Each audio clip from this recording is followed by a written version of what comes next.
اللهم صل على محمد وعلى آل محمد كما صليت على إبراهيم وعلى آل إبراهيم إنك حميد مجيد.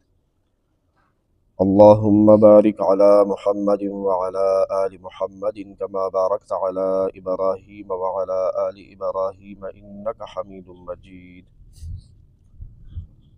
باب النهي عن رفع البصر إلى السماء في الصلاة. ریاض الصالحین کی دا بل باب شروع شو. په مانځه کې اسمان طرف ته نظر پورته کول، اسمان ته کتل منع دي. په مانځه کې اسمان ته کتل، اسمان ته سترګې پورته کول منع دي. د مانځه نه بهر د دعا په وخت کې مانځه نه بغیر سړی دعا کوي، نو بیا اسمان ته کتل جایز هم دی او ثواب هم دی.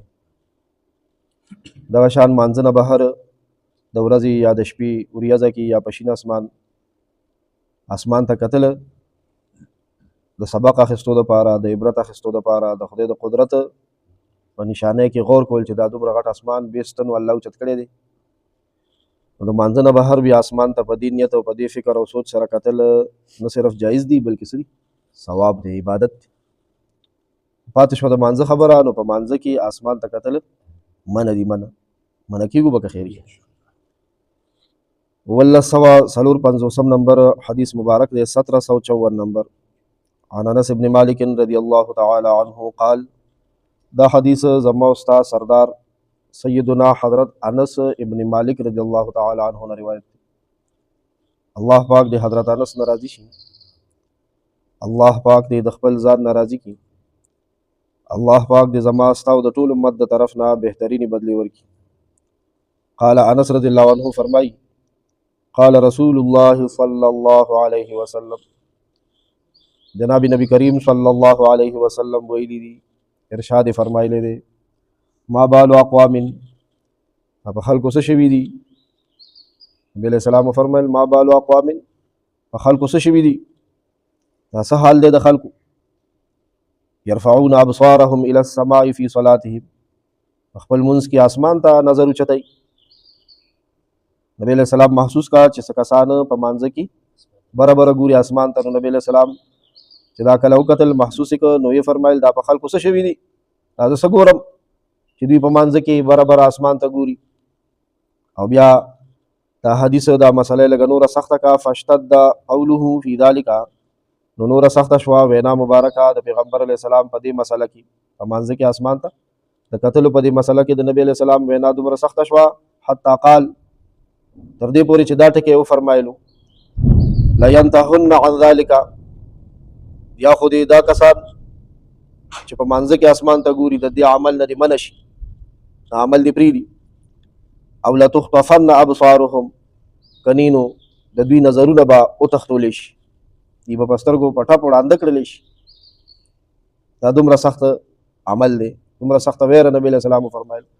دې دوه کارونو کې به بیا یو کار کېږي، یا دې داسې کار وکړي چې په مانځه کې دې اسمان ته کتل پرېږدي، او که دا نشي پرېښوی عادت یې دی، ځینې کس یو عادت والي پوخ شي ورکړي بس بیا د چا په خوله نه کېږي.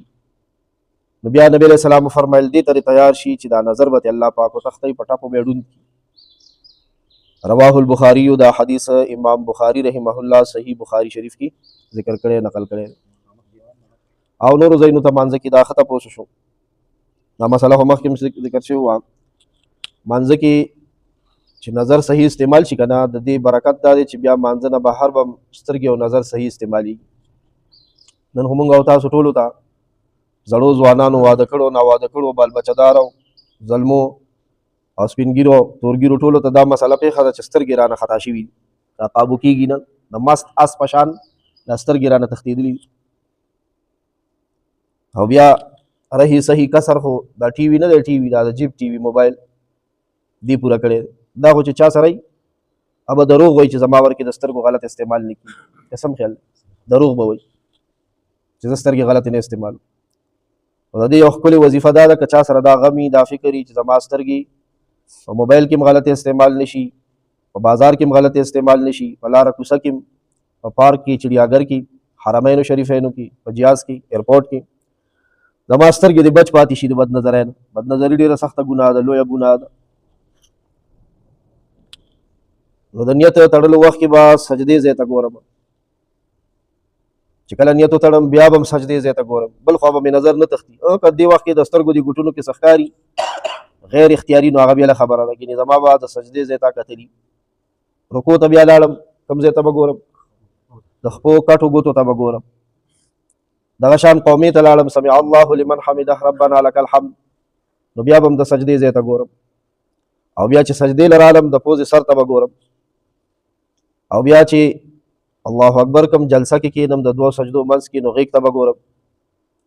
او بیا چې تحیات کې کېنم بیا به هم غیږ ته ګورم. سلام چې اړوم نو نږدې ښي طرف ته سلام اړوم، په ښی اوږه به مې نظر پروزي. ګس طرف ته سلام اړوم، تجربه او پریکټس یې وکړئ، په ګس اوږه به نظر اچوم. خلکو ته به نه ګورم چې داسې غړانګه راوږده کړم د صف نه هغه سر ته او دې سر ته ګورم. چې داسې صحیح استعمال د سترګو په مانځه کې وشو که نه، ګارنټي ده بهر به الله پاک زما او ستا د سترګو حفاظت کوي. څومره لوی عمل دی، ښکلې وظیفه ده چې زما سترګې بچ شوي او زه خو دې سترګو غرق کړم، تباه او برباد کړم، د پیسې پرې نه کړم د ټاکې. دا مانځه کې چې داسې وي. اوس په دې صورت کې بس تاسو صحیح استعمال اوس وکړو، غلط استعمال یې راته خپله معلومه شو.